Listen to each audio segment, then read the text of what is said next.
Alright guys, so today we're going to go ahead and give my prediction for week 1, how I think each game is going to go, kind of break them down, and of course, I'm going 272-0 this year, guys. I'm going to get every single game correctly predicted. So when you watch these videos every week, you know you're watching a genius, okay? That's my what I'm telling myself going into this that gets me, excited. Now, I'm not going based on point spreads. I am going based on just straight up who's going to win the game, who's going to lose the game, right? So again, keep in mind, we are going to be looking at every single week after, in case, the universe decides to make it, make me wrong for one pick. We're going to break them down and kind of say my thought process afterwards, right? So starting off right away with the Thursday night game between the Chiefs and the Lions. This is going to be an interesting game. Travis Kelce now is not in this game for the Chiefs. Obviously, the Chiefs no longer have Juju Smith-Schuster from last season. Kadarius Toney was a limited participant in practice. He's kind of banged up. And really, that Chiefs offense got Isaiah Pacheco. They do have MVS. They have Rashawn Rice, Sky Moore, Rashawn Rice, Noah Gray, and Blake Bell. Give me the Chiefs to win. But I think this game is going to be so much closer than a lot of people are thinking. And I'll be honest, with Kelce in, I did think the Chiefs were going to not blow them out, but I thought the Chiefs were going to take care of business and win by multiple scores. But now that Kelce is not going to play, this game's going to be a 7-point ball game, guys. This is not going to be a blowout by any stretch of the imagination. This might be one of the best football games of the year, week 1, which is actually kind of crazy for that said reason. But again, like I said, it's going to be interesting. Next game on this list, I'm just going to go straight down each column. I know technically it's not the correct timing, but I'm going straight down. Steelers hosting the San Francisco 49ers. So, for this game, here's how I feel it's going to go, right? I think the 49ers offense, under Brock Purdy, right, first game of the season, they're going to struggle immensely. Listen, the Steelers have a great defense, and they're fully healthy. And I don't think people realize how good TJ Watt is when he's fully healthy. I don't think people understand that. And they also have, of course, Highsmith, who just got paid. He was great last season. They have a couple other guys, Cam Haywood, Herbig, who are looking pretty dang good. So I think people are underestimating how good this defense actually is. Now, I know, yes, obviously the 49ers have Christian McCaffrey and Debo, but they don't got Nick Bosa because Nick Bosa wants money and he's not going to play because he's not getting paid. So, if that's the case, I really don't see how this 49ers offense scores that many points on this Steelers defense. I really don't see it. And then on the other side of the ball, I don't see how this 49ers defense, without Nick Bosa, is going to shut down Najee Harris, Jalen Warren. Their secondary is not the greatest, and they're going against Deontay Johnson, George Pickens, Pat Freiermuth, Allen Robinson, Donnell Washington, et cetera, et cetera, et cetera, et cetera. The biggest issue I have with this game is the Bengals. Oh my God, the Steelers offensive line. That's my biggest problem, and the biggest thing, for the 49ers defensive line is not playing Nick Bosa. So I really like the Steelers here. And I know that's an unpopular opinion because everyone thinks, oh no, Glock Purdy's back. Glock Purdy's going to do amazing in this game. I'm taking the Steelers week 1. I think this is, again, probably the best case scenario for the Steelers. It was Sam Darnold who was supposed to start this game. Now it's going to be Brock Purdy. There's no Nick Bosa. Obviously, yes, they do have Christian McCaffrey and Debo, but if this Steelers defense can handle their work with a 100% healthy defense, this is going to be a low-scoring affair. Give me the Steelers to win this game 12-9. I think it's going to be something like that. Just field goal game, pretty much. Titans at Saints. Okay, so this is going to be one of those closer trap games. And when I mean trap games, I don't mean like one team is good and one team is awful and, no. I'm talking about for me. This is a trap game for me because I don't like the Titans, right? And I always root against them and I always vote against them. That's just how it is, right? Titans fans don't like me. Makes sense. Anyway, though, so I'm so on the fence about this one because while yes, I understand the concept that, well, the Titans got Derrick Henry, they got DeAndre Hopkins, Traylon Burks. They're going to just play a lot of very just run the football, make the Saints have to commit to stopping it, and then beam them over top with, DeAndre Hopkins and, of course, Traylon Burks. Ryan Tannehill is serviceable enough on play action passes that he can absolutely annihilate the Saints defense. And other than Marshawn Lattimore and Cam Hayward, the Saints defense isn't really that great. They got no Alvin Kamara in this game. That's going to be a huge problem. Michael Thomas is going to play, but how long is Michael Thomas actually going to be in this game for? Right, there are a lot of question marks in this game for the Saints side. Derek Carr, first time with this team. How is he going to play? Is he going to struggle? I understand all the circumstances, right? But I just feel like... And the Titans do have a really good defense. I just talked myself into it.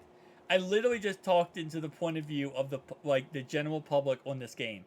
And that general public just talked me into taking them. Give me the Titans. Sorry, I'm going to throw up.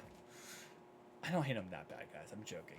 Eagles at Patriots. Yeah, that's not even a question. I don't think that the Patriots offense is going to be moving the ball at all. Juju Smith-Schuster right now is on the fence whether or not he is going to play or just absolutely annihilate his season. Not even kidding. There's a lot of sources coming from New England saying that Juju Smith-Schuster looks like his knee is about to blow up and just give out completely. And that's another reason why Pittsburgh actually got rid of the guy. So, yeah, I just don't see the scenario where this Eagles defense does not just absolutely annihilate this, New England Patriots offensive line and McCorkle Jones. I already don't think McCorkle Jones is really that good in general, so I'm not really, inclined to think that he's going to play that great in this game. Especially with Jalen Carter, that defensive line the Eagles have. They're very, very good. All right, so let's go to the left-hand column here. Jags at Colts. I really have a lot of faith in Anthony Richardson. I don't know why. I just do. I think he could be a good quarterback in the NFL. But I think Trevor Lawrence takes care of business. I really do.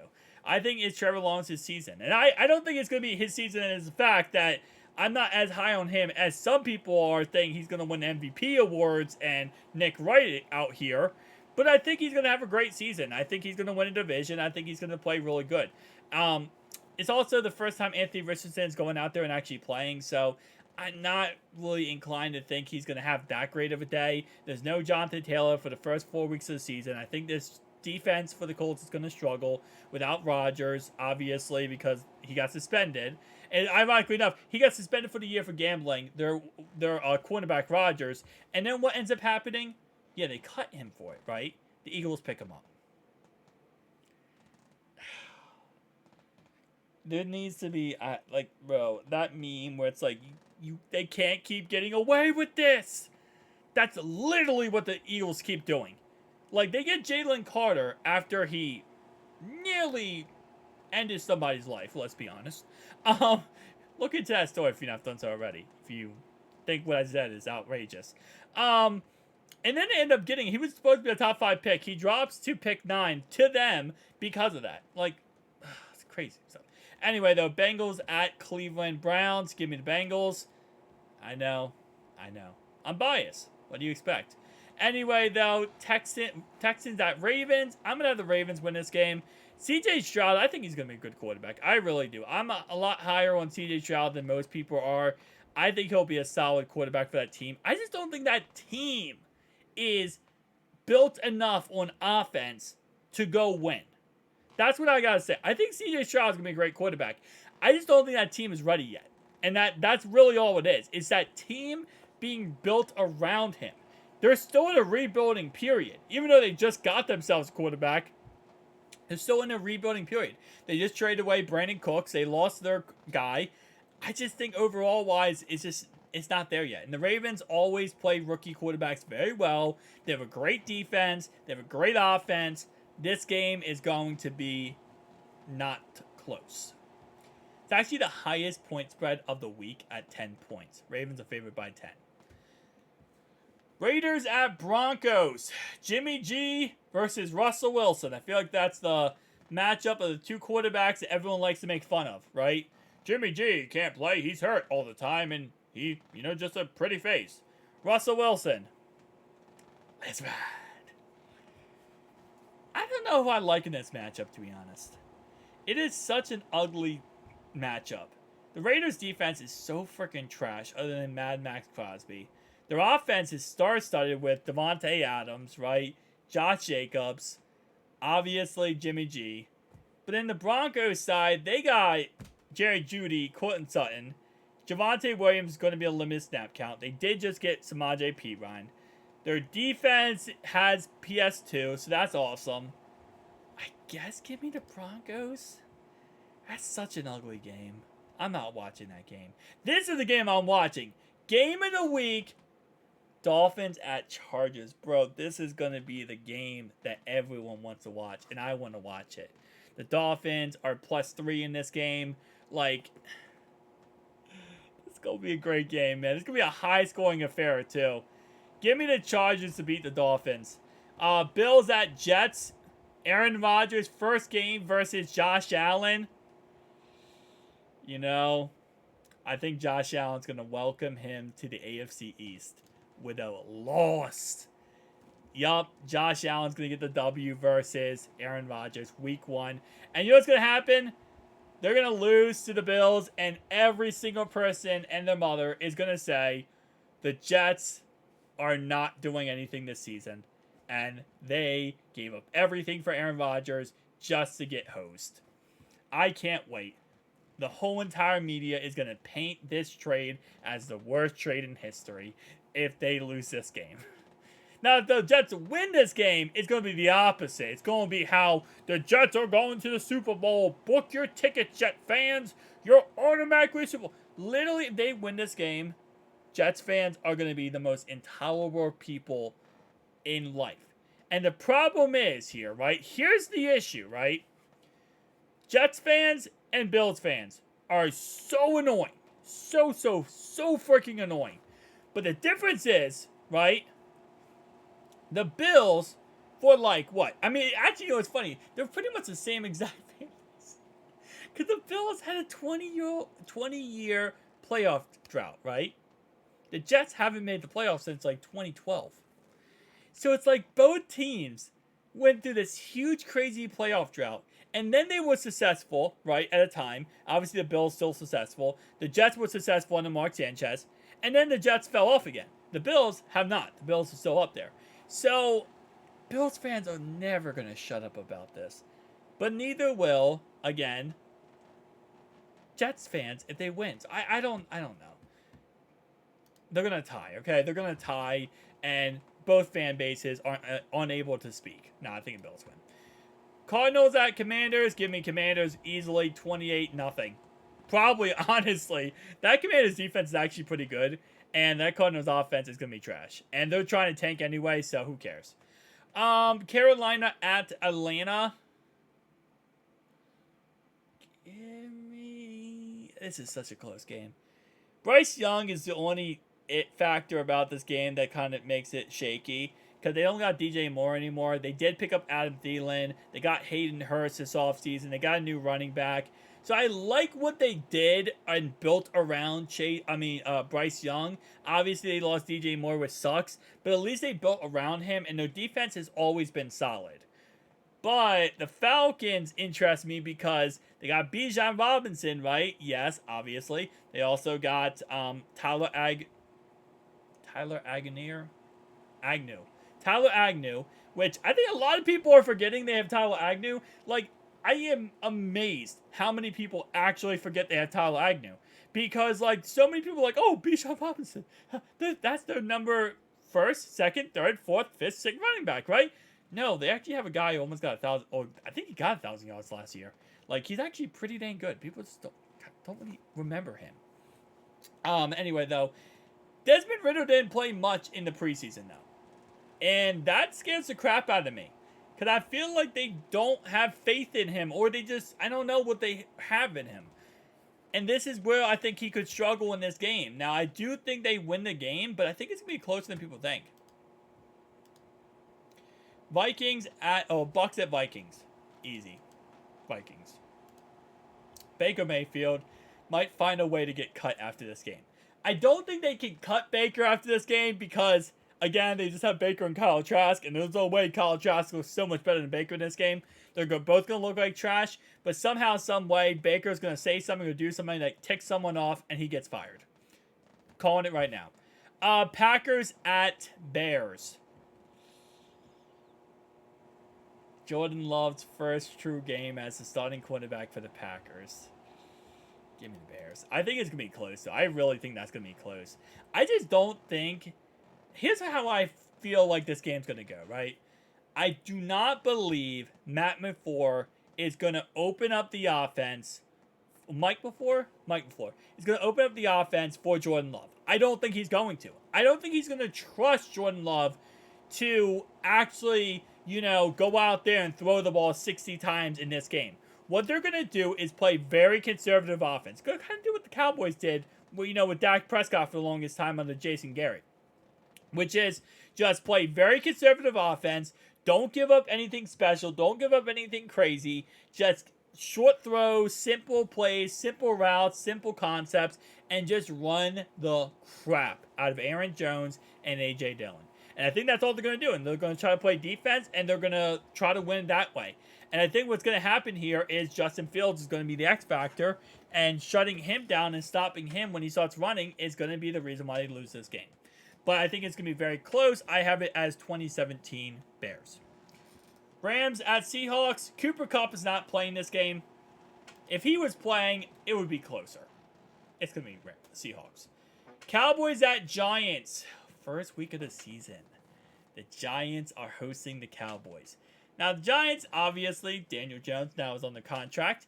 Saquon Barkley signed his franchise tag. They still don't have many receivers on that Giants squad. But they did actually go ahead and pick up Darren Waller.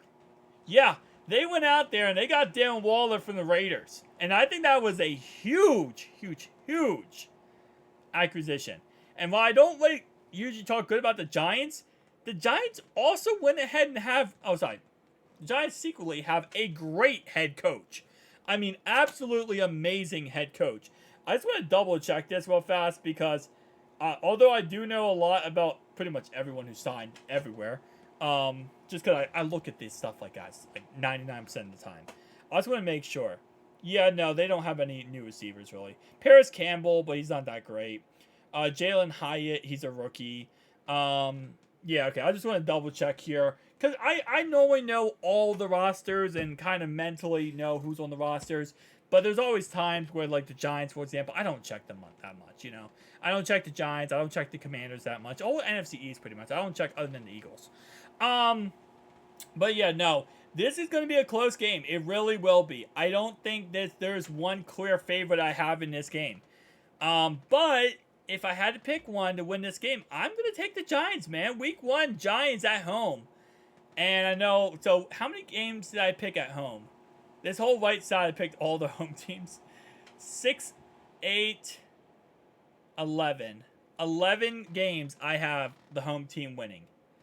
Out of 13, 14, 15, 16, 16. So 11 out of 16, I have the home team winning. Which, again, yeah, we'll have to wait and see what ends up happening. Guys, let me know down below your thoughts and opinions. I'll see you guys next one.